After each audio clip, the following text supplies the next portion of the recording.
네, 강의 다시 이어가겠습니다. 진도를 빨리빨리 뽑아야 되는데 큰일이다 이게. 아이고 언제 하냐 이거. 자, 그 다음에 우리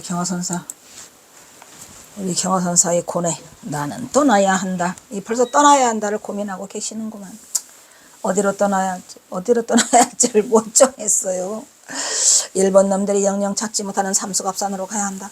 경화는 벙어리 된 가슴으로 남들에게 절대 말할 수 없는 비밀이 있었으니 경화의 전생은 아마도 이 신라의 외로운 경문왕이 아니었을까. 벙어리 된 가슴의 경화는 자신을 위로하듯 중얼거렸다.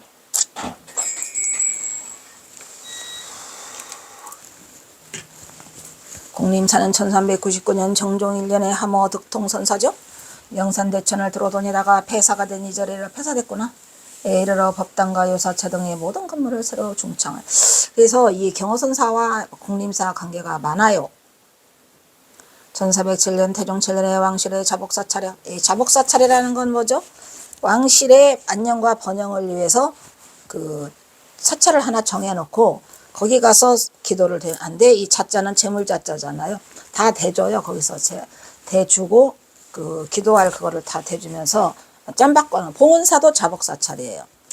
봉은사도 자복사찰이라 그 문정왕후가 이 봉은사 보우대사 보우국사한테 항상 그거를 대줬잖아요. 그것처럼 이 지금 공림사도 자복사찰이야. 태종 때이 를 명찰로 휴치하라는 여정의 명에 따라 자은종의 공림사도 자복사찰로 지정이 되었더라, 이런 얘기예요. 이어서 세조대왕도 또 이곳에서 참배를 하고. 그러니까 여기 공림사는 이런 보통 사찰과 달라요. 범어사도 그래요. 범어사도 자복사찰이에요.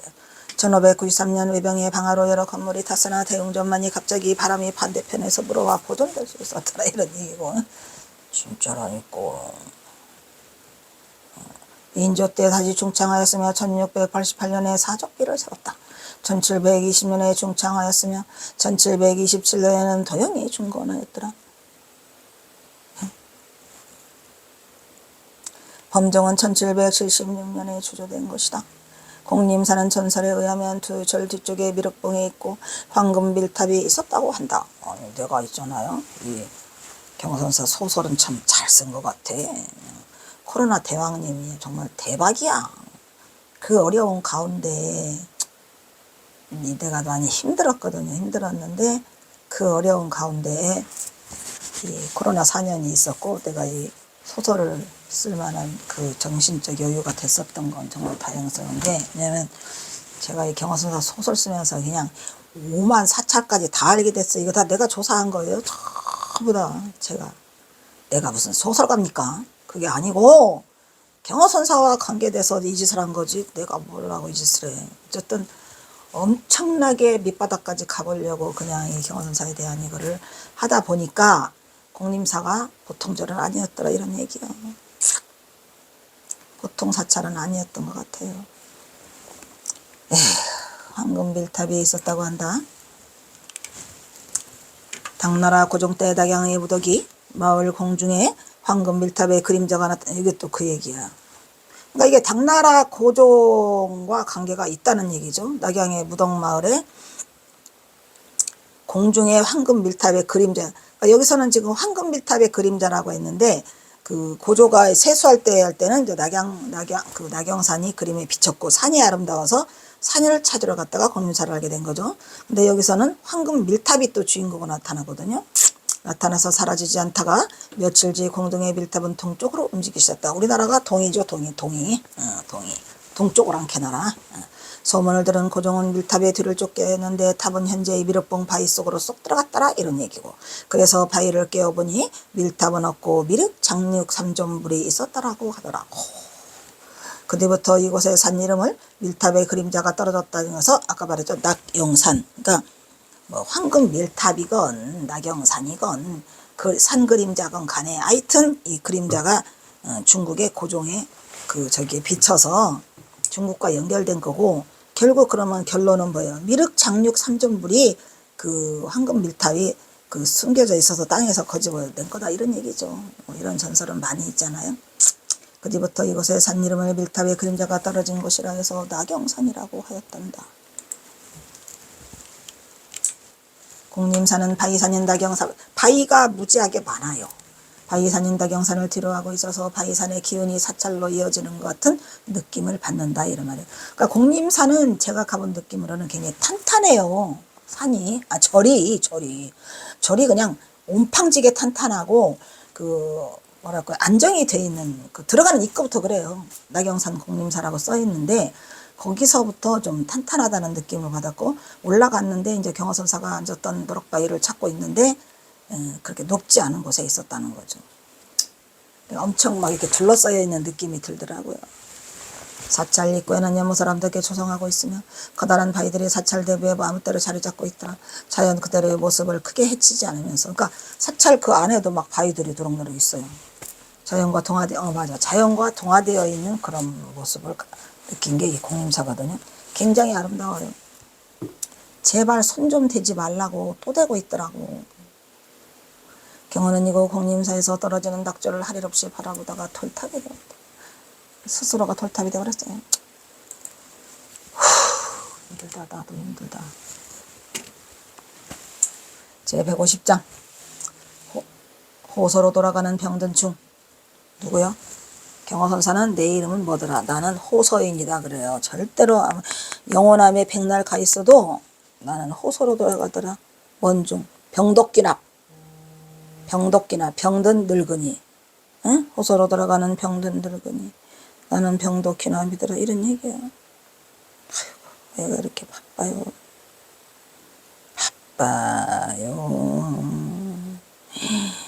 뭐래요? 또 왜 변호사가 전화가 왔냐? 듣기도 싫어.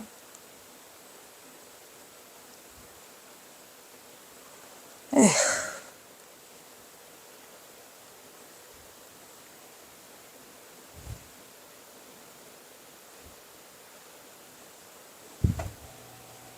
미치겠다.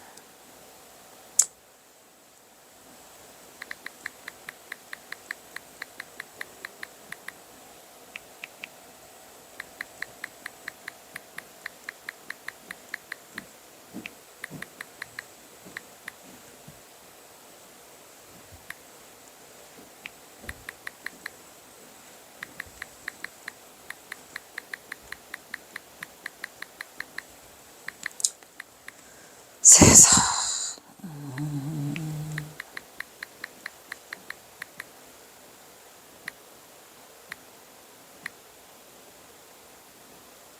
뭘 어쩌다고 지랄해.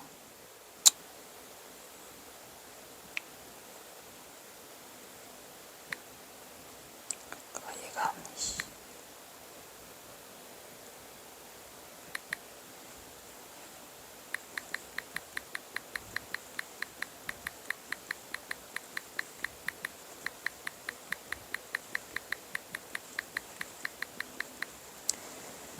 에휴, 그러다.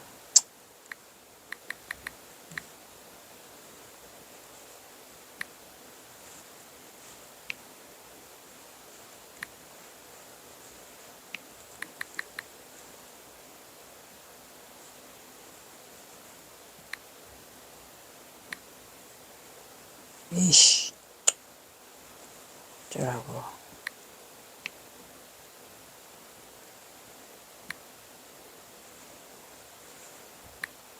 또 안 해. 이씨. 그저 같은 그래서 호서로 돌아가는 병든 중 송경호. 경호는 이곳 서상군 가야산 해미읍성을 뭐라 그랬어요? 보계장 카필라성 해미읍성에 올라 시름을 달래고 있더라. 해미읍성도 되게 아름답죠. 해미읍성에 탁 올라가 보니까 야 경호선사가 여기 와서 이거를 했겠구나라는 생각이 들어요. 이게 쫙 보여. 이거 호서를 너무너무 사랑했죠. 특히 전장함이 있고 개심사가 있고 해미읍성에서 바라보는 서해바다는 경어가 지켜야 할 불국정토이고 만중생의 불법을 바다로 이끌고 싶은 경어의 화장 차례였더라. 이 시에서 가야산은 합천군 계양세에 있는 가야산이 아니라 서산군 가야산이더라. 이런 말이죠. 그러니까 그 해미읍성이 되게 그 뭐라고 친근감이 있고요. 가니까 이 경어선사가 좋아할 만하고 또 이게 내가 이 카필라성이라고 거기를 하고 내가 여기서 법회장 중중중중 무진 옷을 껴입고 보수하고 살다가 가겠다라고 하는 포부를 살릴 만한 그러한 해미읍성이더라고. 그래서 저도 해미읍성 가가지고 기념으로 그걸 하나 사와요. 경어선사 그 집신을. 그래서 천장함에 갖다 놓고 왔죠. 방에다가. 이곳 가야산에는 천년고철 개심사가 있고 주변에는 서산 마예불이 있고 또한 도비산 부석사가 있고 우리 경사 좋아하는 거 다 있죠. 바로 가까이에 천장함이 있더라. 경어는 이 가야산을 무척이나 사랑해서 훗날까지 개심사에 자주 머물고 있죠. 개심사에서 있던 일도 많이 있죠. 그 누구예요?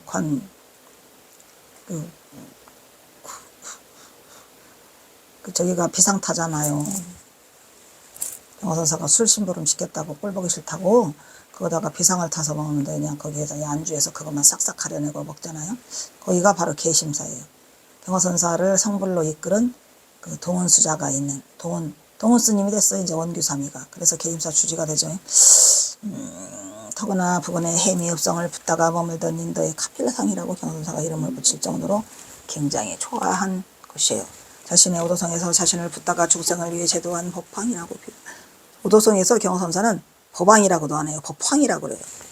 그 법황이라고 하는 거는 또 황은 어디서 왔냐면 대한제국 때 그 고종이 그 이제 왕이었잖아요. 임금왕. 근데 이제 일본 놈들이 자꾸 고종을 저기 하니까 그 엄기비가 어디로 인도를 하죠? 1897년 그 러시아 공간으로 아간파천을 해가지고 거기 가가지고 내가 대한제국을 성립하고 내가 황제가 되었노라 해서 경어선사가 직접 그 황제폐하 성수만세라고 결 동수정에 동성들과 개사문에 썼다가 잘려 일본 놈들이 삭제하려 가지고 그 잘린 거를 다시 누가 복원을 해줘요. 우리 저기 성명정 스님의 그 저기에는 황제폐하 성수만세를 지우지 않았더라고. 근데 이쪽에 그 뭐지? 수덕사본에 나온 거로는 그게 없어요. 황제폐하 성수만세를 지웠더라고. 근데 성명정선에 보내는 황제폐하 성수만세라고 경어선사에서 원본이 그대로 들어가 있어서 경어선사가 황제폐하를 굉장히 중요시하고 생각하는 거여서 경어선사 자신도 나는 법황이라고 안 할 거야. 법황이 되었다 할 거야. 라고 해서 법황이라고 쓰지 않았나라는 생각이 들거든요. 자신도 이거 가야산을 지키며 중생을 제도하가 생을 마치기를 선언했으니 이 시는 경어가 대도를 성취하고 얼마지 않아서 호서 시절에 이것을 몇 번이나 드나들면서 맹세한 것으로 경어는 이것을 지키고 싶었더라. 이것도 역시 마찬가지야. 내가 이거 이제 그 박사 논문에서 그대로 끌고 왔는데 사실은 경어선사는 이 시가 내가 보기에는 동학농민을 거치고 난 뒤에 다시 올라온 거예요. 그 이전에도 많이 올라왔지만 그 후에 동학농민을 거치고 다시 와가지고 결국은 그거를 지켰어 못 지켰어 못 지키고 가시는 거죠. 거기서 영원히 살고 싶었는데 중생들을 제도하면서 살고 싶었는데 뭐냐 이거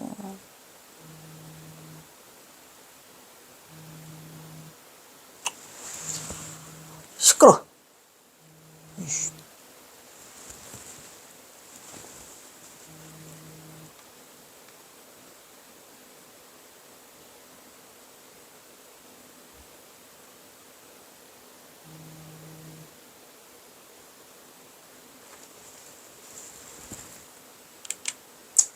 가야산에 멀미어 서산에 있는 해미읍성을 둘러보며 중생제도의 서원을 굳건히 세우고 일생을 이곳을 지킬 것을 굳게 맹세한 바 있다. 이후 경어는 동학농민 혁명이라는 커다란 시련을 겪으면서 폭풍처럼 밀려드는 세파의 거센 파도 속에서는 경어는 죽다가 살아났으니 겨우 정신을 차리고 곳에 다시 와보니 그 옛날에 그 맹세가 다시 되살아난 거죠. 다시 와봤어. 그러니까 동학농민이 일어나기 전에 여기를 와서 경사가 큰 꿈을 키웠는데 그 꿈을 키울 수가 없어요. 가야 돼요. 그래서 여기를 다시 와본 거예요. 가보니까 지난날의 감회가 되살아나더라. 이런 얘기죠.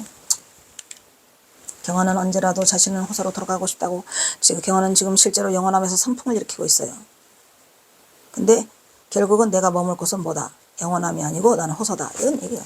수많은 불사를 진행하면서 많은 일을 성취해 나가는데 자신이 작성한 여러 기문과 서문과 영천과 법어 등의 반문 마지막에는 어김없이 호서기납 병독이라고 경원사가 써요.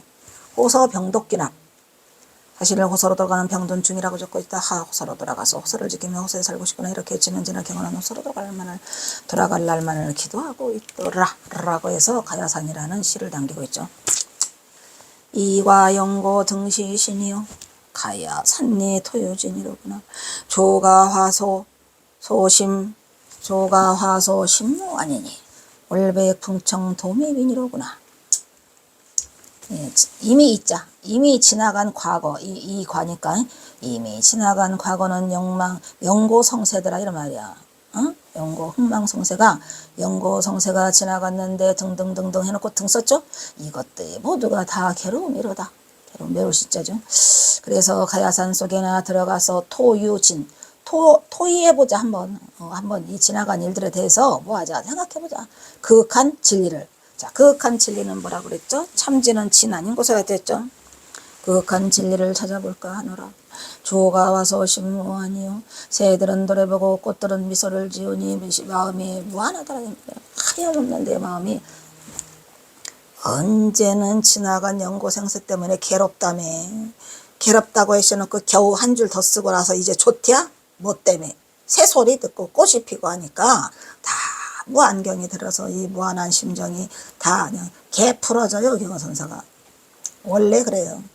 올백 풍청 도미변이라 해도 언제는 낮에 들어가는 것도 달이 밝았어요. 벌써 밤에까지 가서 어디 해미읍성 가야산 올백 풍청 밝은 달에 맑은 바람은 도미빈이라 이걸로 미흡하지만 그냥 손님 빈으로 내가 그냥 만족하더라. 도반이더라. 누가 밝은 달과 맑은 바람이 언제는 그냥 그걸로 만족한다. 이렇게 지금 말씀하고 계시죠.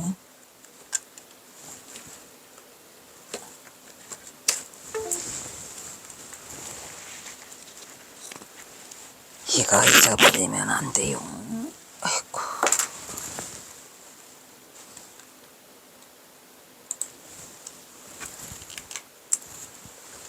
황유유성 장복이요. 응장 황국 도미륜이다. 종금일납 충중부여 다 나오네. 불화 운잠노 차신이로구나. 황차 이런 얘기예요. 황차 있어. 뭐가 있어? 유성이 있어. 여기서 유성 출가상 있죠? 유성 출가상 뭐가? 우리 부처님의 그거 있잖아요. 발상성도 비랑 강센상 도솔레이상 뭐 있잖아요. 그거 할 때 유성 출가상이 있죠. 그 유성을 여기서는 경원사가 카필레상을 지금 이 해미읍성을 감히 카필레성이라고 해요. 유성이라고. 장복에 장엄스럽다. 복의 장엄이다 이런 말이에요. 복의 장엄으로 둘러싸여 있어. 여기가 어디가 가야산이 좋겠소. 그다음에 말해요. 응장 황극 도미륜이구나. 응당 장차 황제가 돼서 법황이 돼갖고 그게 지극한 방편으로 미한 중생을 미륜 있죠. 빠질 윤자잖아요. 그 미한에 빠진 중생들을 내가 제도하겠다 말이야. 도미륜. 아따 엄청난 그 뭐죠? 제도하겠다. 이욕한 거기에 비궁에 빠진 중생들을 제도하겠다. 어디서?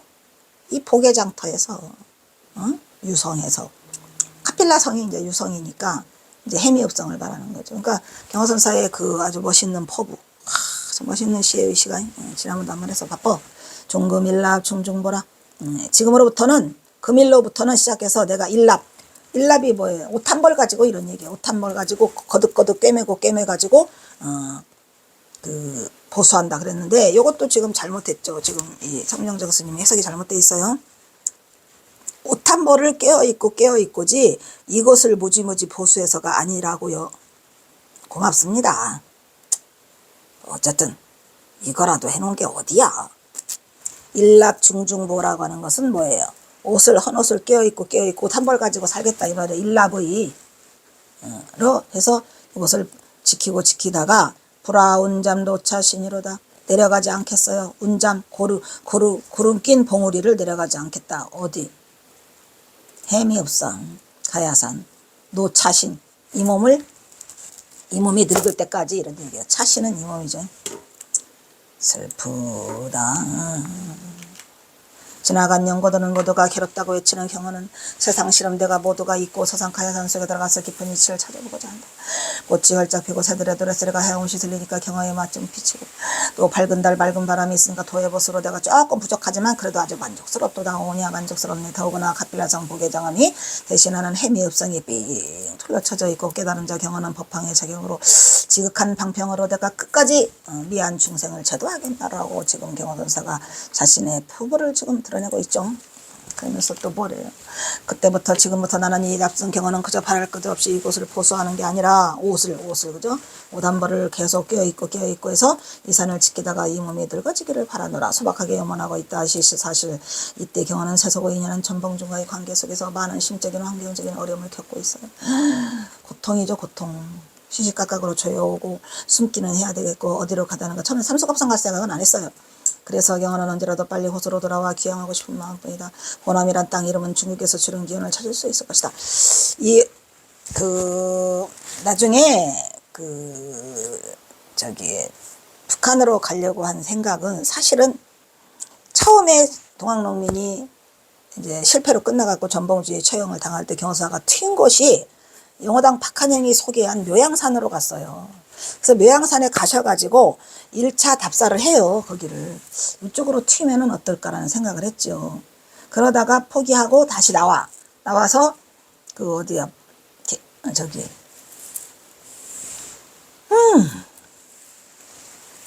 도비산 부석사로 몸을 드러내서 에휴 나 이렇게는 안 되고 죽이 되든 박이 되든 내가 애들이나 가르치자 해서 목룡장에서 어린 용을 가르치고 있다가 이제 살려고 했는데 막판에 이제 궁지에 몰려가지고 막판에 막 제일 극악하게 심한 건 1903년에 영주 3.2 살인사건이 나면서 경찰을 피하러 다녔는데 경찰이 찾아와요. 매일같이. 하루도 안 빼고 하루가 멀다 하고 공주경찰서에서 경찰이 찾아오는 바람에 이건 더 이상 뻥나기 전에 가야 되겠다고 결심을 하게 된 게 삼수갑산도로. 그래서 그 경호선사 시 속에 13편의 맨 마지막에 복성 돌아갑니다 말이야. 그러니까 삼수갑산으로 돌아갑니다. 북성으로 돌아갑니다라고 써요. 영탁이 경탁인가 다시 돌아간다라고 써기 때문에 원래 삼수갑산도로는 아니가 북으로 튀었죠. 근데 경호선사는 그 북한 전체를 그냥 북성이라고 했어요. 삼수갑산 간다는 생각은 안 했어. 그런데 이제 그 좋은 장소를 찾으려고 북으로 이동을 하다 보니까 좋은 장소가 없어요. 그래서 1년 동안 계속 북으로 이동하다가 머문 곳이 어디예요? 강계죠, 강계. 장두로벌에서 누구를 만나요? 김탁을 만나서 뭐 여기가 좋은 곳인가 보다라고 거기서 미끄러진 김에 쉬었다 간다고 하면서 항상 고민이 내가 여기서 머물면 안 되는데 라고 생각을 했었어요. 그러다 보니 그럭저럭 6년이 흘렀다가 결정적인 거는 한일합방이 되면서 더 이상은 위험하다. 여기가 안 되고 더 깊이 숨어야 된다 해서 갑산으로 가시게 된 게 1910년이죠. 한일합방 되고 8월 29일 이후에 그런 것 때문에 경호사가 처음부터 삼수갑산을 작정한 건 아니고 그냥 북한 전체를 북성으로 돌아간다고 써 있어요. 호남이란 땅 여러분 중국에서 그 기원을 찾을 수 있다. 호남성 강서성 있잖아요. 호남성은 누구? 맞아. 강서성은 그 석도 이천이 양자강은 동쪽 동정과 포양 등 수많은 강을 끼고 있어요. 양자강이 양쯔강이라고도 하죠. 동정호수가 있잖아요. 그 동정호수가 너무나 아름다워서 이태백이 그 시를 져서 달을 안고 물에 빠져 죽는다라고 한 게 그 동정호죠. 지역급은 경계로 이용된다. 좁은 의미로 호수, 넓은 의미로는 장강이죠. 경계 삼아 남쪽은 호남성, 북쪽은 호북성이라고 했어요. 그러나 우리나라의 호남은 전라도를 의미하는 것이고 현재 광주, 광역시, 전라남북도를 포함한 것을 전부 다 호남지방이라죠. 그 경계를 무엇으로 삼느냐에 있어서 변미가 달라지더라. 그 다음에 이제 경상남북도를 우리는 영남이라고 해요. 영남. 대관령 아래라 해서 영남이라죠. 사만시대부터 벼농사를 짓기 위해 조성된 김제의 벽골제 알죠? 저수제. 누구요? 그 조병갑이란 놈이 멀쩡한 저수지 부시고 사람들 불러다가 지은 건 만석보고, 그죠? 라는 호수를 경계로 그 이남에 한정될 경우 오늘의 호남 범위보다 축소된다. 호서 지방의 남쪽에는 한정된 경우 금강이 또 만지죠. 호소자니까. 그래서 호서 지방은 충청 남북도. 경기도는 뭐라 그러죠? 생각이 갑자기 나. 금강이 경계가 되므로 금강을 사이에 두고 충청도와 전라도의 금을 건너 오늘의 서강과 대동서에다 그러나 제한은 금강유역에 연결되면서 만경강과 동진강 만경강과 동진강 유역에 한정됨으로부터 좁은 외로 축소됐더라. 경어의 번향 호소는 충청도를 말하더라 이 말이야.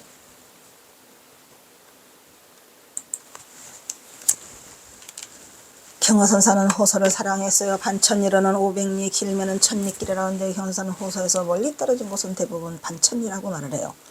배연한 스님 자 천리는 반천리는 호소고 천리길은 삼서갑산 가시면 전부 다 천리길이라고 그래요. 난리길이라는 말은 안 해. 호소지방은 오늘의 충청남북도의 경계를 갖지 않는다. 다만 어떤 호소로 경계를 하느냐에 따라서 의견이 크고 하지만 호된 들으면 제천의 의림지, 제천 의림지 알죠? 그래서 저수지예요. 벽골지, 의림지. 경계를 걷는 호수라는 사실에 주목하고 있으니 의림지는 삼한시대부터 병사에 비례한 물을 가둬온 저수, 그러니까 이 농사를 우리는 많이 짓기 때문에 중요한 건 저수지죠. 저수지가 없으면 농사를 못 지니까. 소재가 충청도 동편들이 있으므로 저수지의 서쪽으로 충청도의 땅이 펼쳐져 있는 것이 사실이었다. 그러므로 호소지방을 의림지의 서쪽으로부터 한정했을 때 공간 범위에서도 큰 무리는 없더라. 호남과 호소는 동쪽의 호수의 남쪽과 서쪽이라는 의미로 지금의 충청남북도를 때로는 경기도와 일부까지를 차지했던 고려 공명 이후부터 조선 후기까지의 행정구역이 호남과 호소였어요.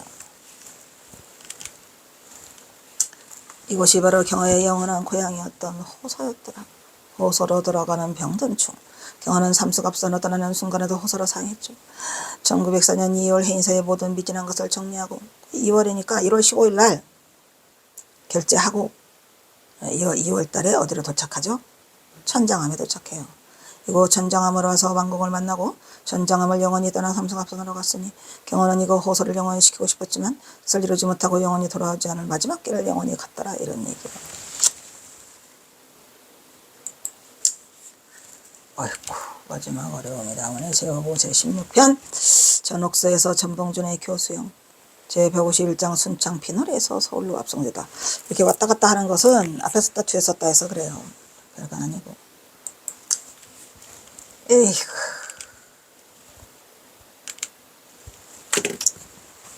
1980년 무렵 1890년 무렵 그러니까 왜냐면 경사가 1885년에 내려오죠.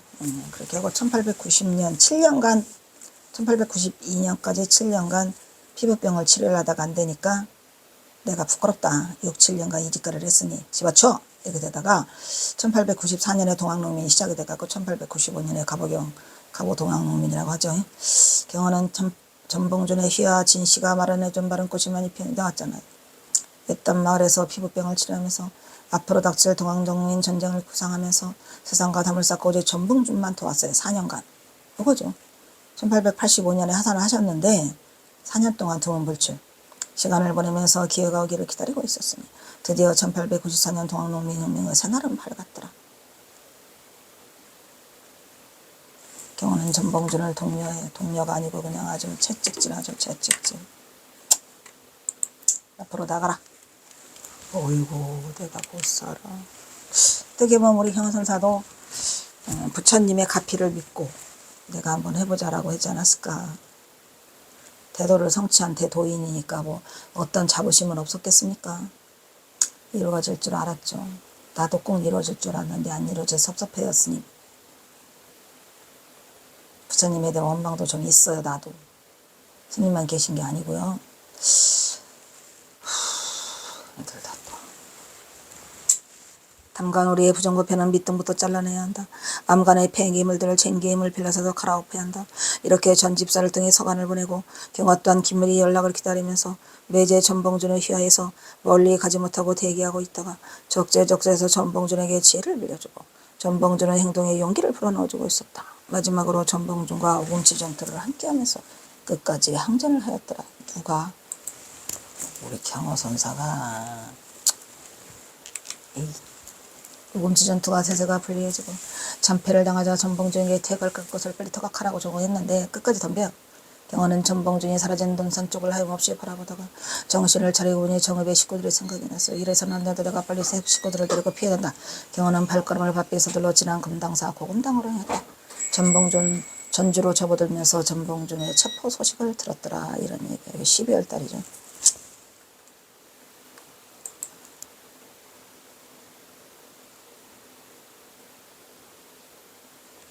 자, 일단 또 6건 들어가겠습니다.